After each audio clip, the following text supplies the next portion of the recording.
Hi, this is Joseph. It is Friday. The market is officially closed. We traded non-farm payroll today. I wanted to review just a few trades that we executed as a result of or in or around either before or after non-farm payroll.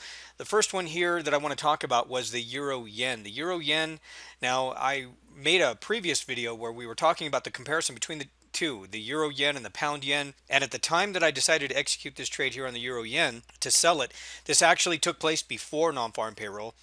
And what I'm doing in most cases is I'm looking for opportunities where I can more or less gauge that there will be a smaller retracement after I get into the trade, meaning a smaller pullback, and then we expose less of our capital on those trades.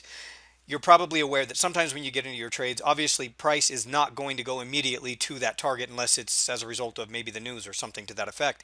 And if there is some kind of pullback, you really want to try and calculate that situation when you're going to get more market participation. When most of the market's trading, maybe it's an opportunity where that overlap where you see the London and then the New York session comes online, something like that, where there's more traders involved, maybe some economic data prior to your entry, and then you can trade that momentum, you can trade that sentiment in the direction of your potential target, your trade.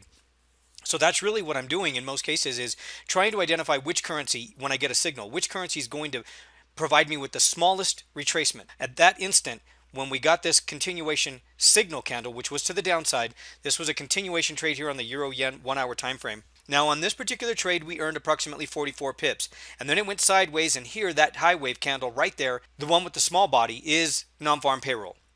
So at that point, we were flat that pair before non-farm payroll, and it is very common that sometimes we will get a trading opportunity before non-farm payroll. We're already in and out of the trade, we've earned our profits, and then we're done with the trade. Now after non-farm payroll, we also executed a trade here on the dollar yen.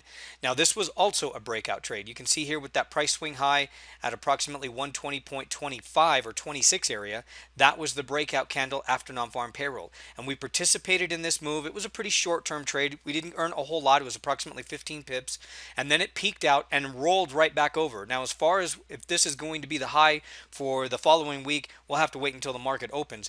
But you'll notice how this one really didn't go much further after that initial 1 hour candle broke outside of this range after non-farm payroll. So we again wanted to be sensitive to this one as well. And of course, one of the ways to do that, to pay attention to how far we can expect the dollar yen to move, is to pay attention to Japanese yen futures. What you're looking at right now is my Japanese yen futures chart. This is not a currency pair or a cross pair. This is just Japanese yen futures, and you can see true volume here. These are yen contracts, and I highly recommend that if you have the opportunity to do so, keep an eye on the Japanese yen futures whenever you're trading the dollar yen.